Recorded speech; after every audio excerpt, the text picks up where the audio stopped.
5, 4, 3, 2, 1. Motores encendidos. Listo el despegue. El programa aéreo está dentro del horario. El vehículo espacial responde bien. El vuelo es tranquilo. Solo hay pequeñas turbulencias.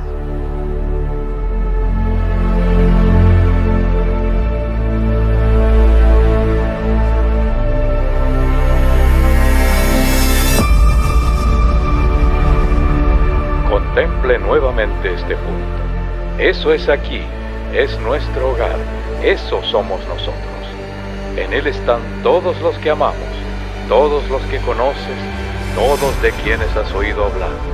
Cada joven pareja enamorada, cada maestro de moral, creadores y destructores de la civilización, cada santo y pecador en la historia de nuestra especie ha vivido allí, en esa mota de polvo suspendida en un rayo de sol.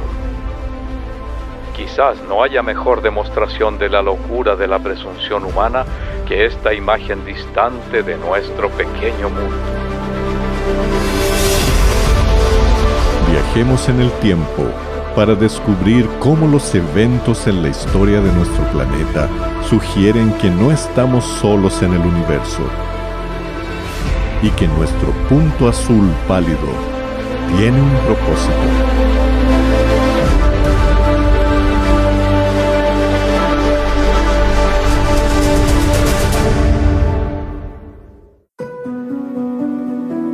Hace miles de años, en un área ahora conocida como la cuna de la civilización, un ambicioso rey tuvo una experiencia que moldearía el mundo en el futuro.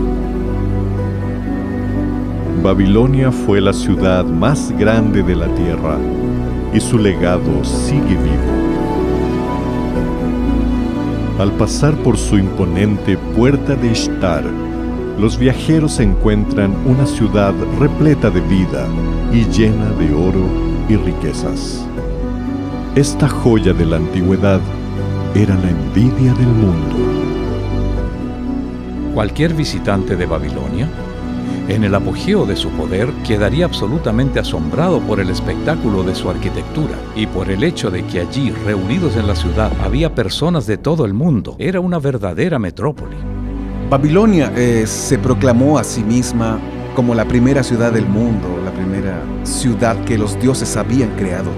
Y esta presunción reflejó el hecho de que en verdad era una metrópoli de un orden y escala que el mundo jamás había visto.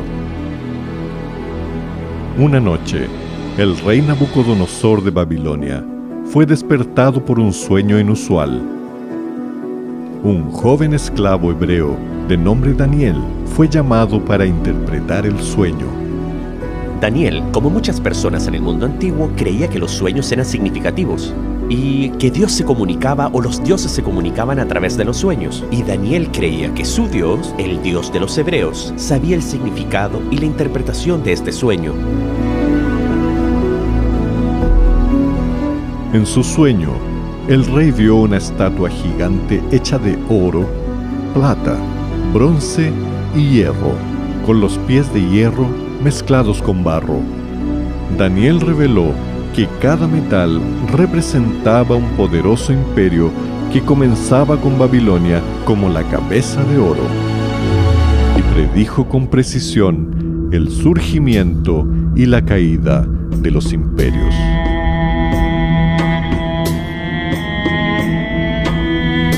Pero ¿qué evidencia hay de que Daniel haya escrito sobre estos acontecimientos antes de que ocurrieran?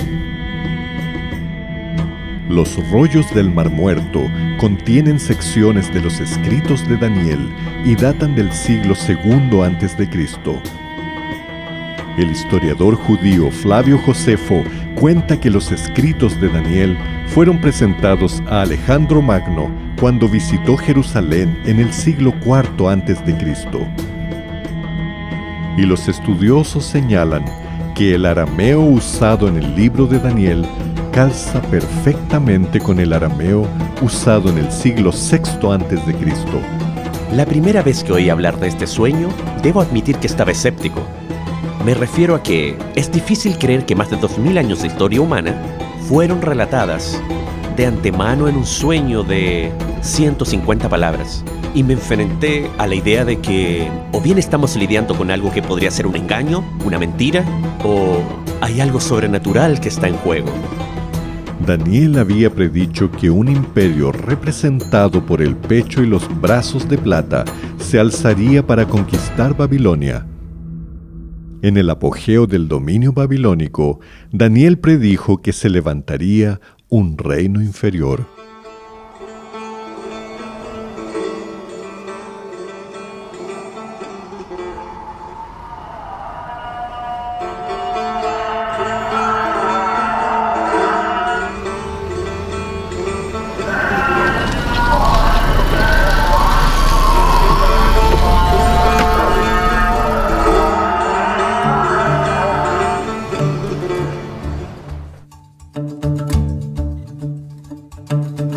Mi nombre es Atefa y vivo en Shiraz.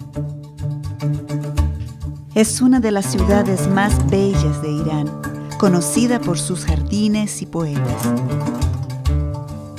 En mi tiempo libre me encanta tomar fotos. Como mujer musulmana, me siento asombrada cuando vengo a esta mezquita. Musulmanes, judíos y cristianos consideran a Daniel como un profeta sagrado. Y hace más de 2000 años, un conquistador se alzaría desde el este para liderar una lucha contra el poderoso imperio de Babilonia. Durante algunos años antes de la caída de Babilonia, los babilonios sabían que el rey de lo que llamaban Parsu o Persia, un hombre llamado Ciro, estaba conquistando grandes partes del mundo más allá de sus fronteras. Después de unirse con sus vecinos los medos, Ciro lideró los 2 ejércitos combinados en una serie de victorias famosas, dejando su nombre en alto como una estrella en ascenso. Pero su ascenso no estaría completo sin la toma de Babilonia. Heródoto retrata a Ciro como el modelo de un gran conquistador y retrata a Babilonia como la mayor conquista de Ciro, el premio supremo. Y era el premio supremo porque era el hueso más duro de roer. Babilonia era una poderosa fortaleza. Sus enormes paredes, con zanjas profundas y puertas imponentes, hacían imposible que cualquier fuerza invasora la conquistara. Enfrentados por muros que no se podían romper, las tropas persas identificaron el río Éufrates como el punto de entrada. Desviando su cauce río arriba, las tropas de Ciro pudieron marchar a lo largo del lecho del río, por debajo de las puertas y hacia el corazón de la ciudad.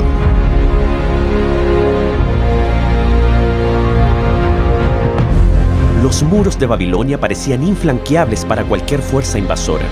Sin embargo, en uno de los grandes misterios de la historia, la gran ciudad de Babilonia cayó en una sola noche en manos de Ciro.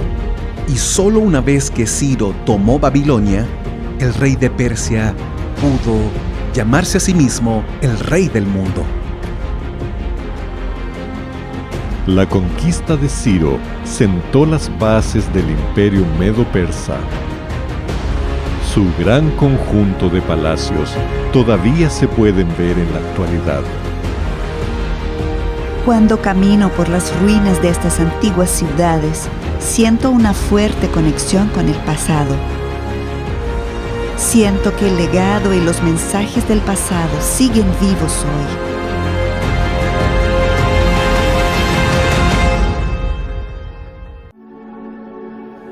Después de conquistar lo que parecía ser el mundo entero, Ciro murió en batalla. Su tumba es un testimonio permanente de su legado. Hoy Ciro todavía es reconocido como uno de los más grandes héroes de nuestro país. El imperio que creó se construyó sobre el respeto a los demás y el deseo de una paz duradera. Creo que es lo que todos queremos.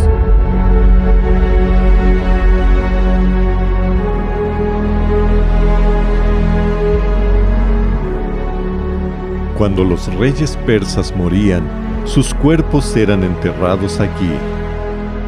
Estas tumbas construidas en altura eran un símbolo apropiado de su dominio y fuerza.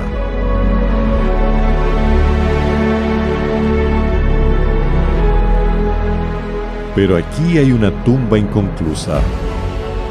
El último de los reyes persas estaba recién ascendiendo al trono cuando se encontró cara a cara con un agente de la profecía de Daniel. Un joven y valiente general de las colinas de Macedonia había puesto sus ojos en la destrucción persa.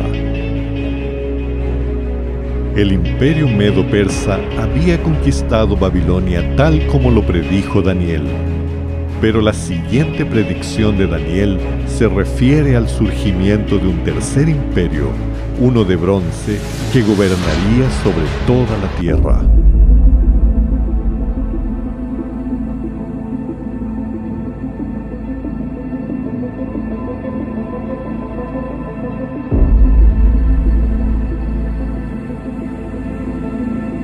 Escalar aquí es una especie de tradición, se traspasa de padre a hijo. Tenemos rutas fáciles y rocas pequeñas, pero también tenemos rocas grandes. La roca más alta mide 250 metros. Al escalar se siente miedo, pero así se disfruta más. Antes de seguir subiendo, suelo tomar un poco de aire. Es tranquilo allá arriba. Puedes sentir la soledad.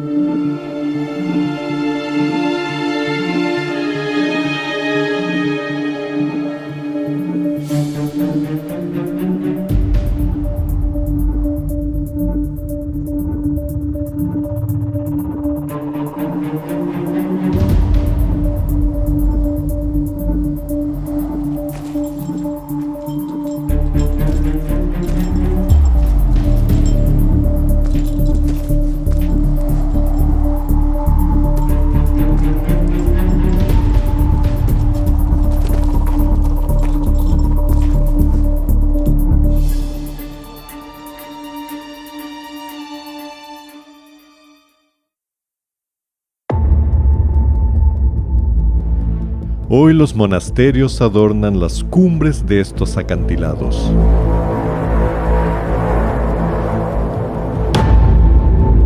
En el siglo XIV, un monje solitario llamado Barlaam escaló estas empinadas paredes de roca para construir un monasterio.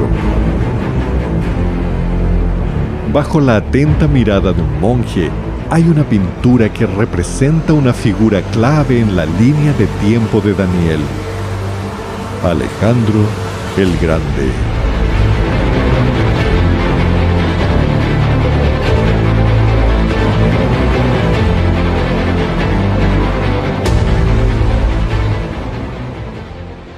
Alejandro nació en el pequeño estado de Macedonia. Al convertirse en rey a la edad de 20 años, propuso lo impensable: invadir al poderoso imperio persa. Las primeras victorias llenaron a Alejandro de confianza, pero sería la llanura polvorienta de Gaugamela donde Alejandro lo arriesgaría todo. Él invade Mesopotamia, Irak, consciente de que al hacerlo tendrá todo el imperio del mundo en sus manos si gana. Eso es, esta sería absolutamente la batalla decisiva, porque quien la ganara continuaría siendo el rey de Persia o el nuevo rey de Persia. El rey de Persia le había enviado un ofrecimiento de paz diciendo: toma la mitad occidental y déjame con la mitad oriental y de esta forma tendremos paz. Y uno de sus consejeros, el general Parmenión, dijo, si fuera usted, lo aceptaría. Y Alejandro dijo, sí, si yo fuera usted, lo aceptaría. Sí, pero no era Alejandro. Era imposible para él aceptar aquello. Él debía continuar, tenía que alcanzar sus objetivos. En todas las batallas que peleó, realmente, él iba a la segura, iba directo a la yugular. El clímax de todo su reinado se acercaba. Todo dependía de esto. Dirigiendo sus tropas hacia el flanco derecho, Alejandro forzó una brecha en la línea persa. Los carruajes persas reaccionaron atacando la izquierda griega. Alejandro aprovechó la abertura central y persiguió al rey persa en su retirada a caballo. Aunque era superado en número en suelo extranjero, Alejandro obtuvo una famosa victoria. Él provocó la caída de un imperio y el surgimiento de otro. El Imperio de Plata fue reemplazado por el Imperio de Bronce, tal como Daniel había dicho que ocurriría. En cierto sentido, Alejandro era un oponente aterrador, manchado de sangre, y no debiéramos romantizarlo.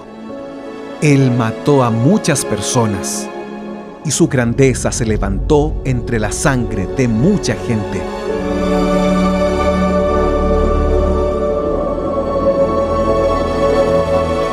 Alejandro se establecería en Babilonia, en el antiguo palacio del rey Nabucodonosor. Pero al reflexionar sobre sus conquistas, lloró porque no había más tierra para conquistar. Alejandro estaba literalmente haciendo historia. Él marca la transición de una era a otra. Sin la genialidad de Alejandro y sin la revolución militar que inició su padre Felipe, es perfectamente posible imaginar un mundo en el que el imperio persa continuaría. En muchos sentidos, diría yo tal vez, así como alguien más ha dicho antes que yo, que Alejandro Magno fue su propia mayor creación. Su imperio griego había conquistado el mundo entonces conocido con asombrosa velocidad. Un hombre había cumplido la profecía de Daniel. Daniel predijo que un cuarto imperio se alzaría con poder global. Entonces habrá un cuarto reino, uno fuerte como el hierro, y como el hierro todo lo desmenuza y pulveriza, así desmenuzará y pulverizará a todos los demás. Ubicada en el corazón del mar Mediterráneo, es una ciudad que pasó de la oscuridad a convertirse en el centro de un imperio global. Roma, Caput Mundi, capital del mundo.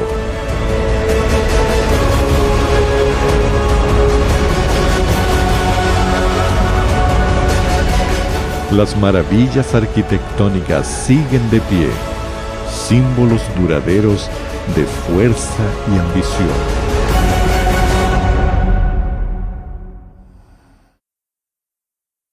Durante más de 20 años, Adriano Moravito ha estudiado los cimientos del Imperio Romano profundamente escondidos bajo tierra.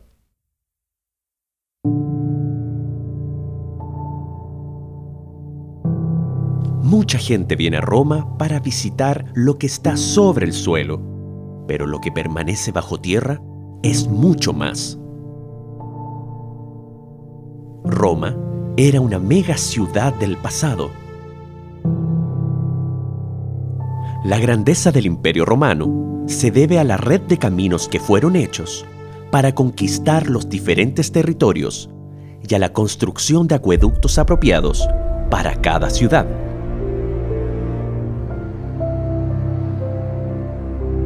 Se construyeron acueductos que permitieron que la ciudad creciera. Y también se construyeron caminos, y los caminos se construyeron esencialmente, si se prefiere, como hilos de una red desparramados en el territorio conquistado. Hay un dicho popular muy conocido que dice que todos los caminos conducen a Roma, pero creo que sería mejor decir que todos los caminos salen de Roma. Los caminos romanos llevaron suministros y soldados a los confines del imperio, provocando masacres y brutalidades donde quiera que fueran. Cuando los ejércitos occidentales lanzan ataques, se jactan de las pocas bajas que ellos han infligido. Cuando Julio César fue a Galia, se jactó de cuántos había matado. Pero el derramamiento de sangre no se restringió a tierras extranjeras. Los animados espectadores se reunían en el Coliseo para observar cómo miles de personas eran asesinadas violentamente. En muchos sentidos, la arena es la institución romana por excelencia. Esta fue una expresión de su virilidad, de su superioridad sobre el mundo bárbaro y sobre el mundo natural. En el apogeo del Imperio Romano, aproximadamente 1 de cada 5 personas en el planeta vivía y moría bajo el gobierno del emperador. Sus fronteras se extendían desde el norte de África hasta Britania. Por el año 476 después de Cristo, las invasiones bárbaras habían reducido las fronteras del Imperio Romano a un tamaño que no se había visto en 6 siglos. Había depredadores en las fronteras y los romanos los llamaban bárbaros. Muchos de ellos fueron dominados por los romanos y perdieron su libertad ante ellos y obviamente se molestaron y odiaron eso. Ellos fueron capaces de tomar posesión de vastos territorios de lo que había sido el Imperio Romano. Daniel predijo que el Imperio Romano se derrumbaría desde adentro, y lo que viste de los pies y los dedos, en parte de barro cocido y en parte de hierro, será un reino dividido, en parte fuerte y en parte frágil. Las tribus bárbaras dividieron el Imperio Romano y estas nuevas naciones sentarían las bases para la Europa futura. Para los europeos, Roma era el fantasma que no desaparecería. Y cuando llegó el momento en que el gobierno de los Césares se vino abajo, hubo personas que intentaron restaurarlo. Hay un sentido en el que se podría argumentar que el Imperio Romano nunca cayó realmente y que nosotros, como europeos modernos, somos los romanos de la actualidad. La siguiente predicción de Daniel fue que los reyes y reinas europeos buscarían reparar el imperio dividido a través de alianzas matrimoniales. Así como viste el hierro mezclado con barro, así se mezclarán por medio de alianzas humanas, pero no se unirán el uno con el otro, como el hierro no se mezcla con el barro. A medida que se acercaba el siglo XX, muchos de los poderes políticos de Europa estaban vinculados por alianzas matrimoniales, pero las disputas familiares provocarían eventos que arrastrarían a Europa a través de 2 guerras mundiales. Millones perecerían cuando los líderes ambiciosos trataran de resucitar un imperio europeo unido. Decididos a nunca permitir que Europa tuviera otra guerra sangrienta, los líderes mundiales se unieron para firmar tratados de paz, allanando el camino para el desarrollo de la Unión Europea. Pero la tensión persiste. Desde que las fronteras abiertas fueron amuralladas, los temores sociales y religiosos se derramaron en las calles. La desigualdad económica, el aumento del desempleo y el extremismo político están ganando terreno. Está claro, el hierro y el barro no se mezclan. El sueño de Daniel contiene 7 elementos proféticos, o sea, Babilonia, Medo-Persia, Medo-Persia, Grecia, Grecia, Roma, etc. Y de esos 7 elementos proféticos, 6 ya se han cumplido. Ahora, solo la fuerza de la lógica y de las probabilidades sugeriría que si han sucedido 6 de los 7 elementos proféticos, es muy probable que el 7º también ocurra. Daniel predijo que el oro de Babilonia pasaría a manos de otro, que el imperio de Ciro llegaría a su fin. Que el egoísmo y la codicia de los imperios del hombre nunca tendrían éxito. Que la fuerza y la brutalidad del Imperio Romano se encontrarían con su rival. Que sus fronteras se fragmentarían, que serían divididos desde adentro, y que los esfuerzos por unirse contra la palabra de Dios fracasarían continuamente. El elemento profético final es una piedra cortada, no con manos. Esa es la forma en que Daniel habla de una intervención sobrenatural que golpearía la imagen en los pies de hierro y barro. Esto significaría el fin de todos los reinos terrenales y que Dios establecería finalmente su propio reino eterno. Hoy nuestro pálido punto azul se sitúa al final de la línea de tiempo de Daniel. Él predijo que durante el tiempo de la Europa moderna, Dios volvería a la tierra para establecer su reino eterno.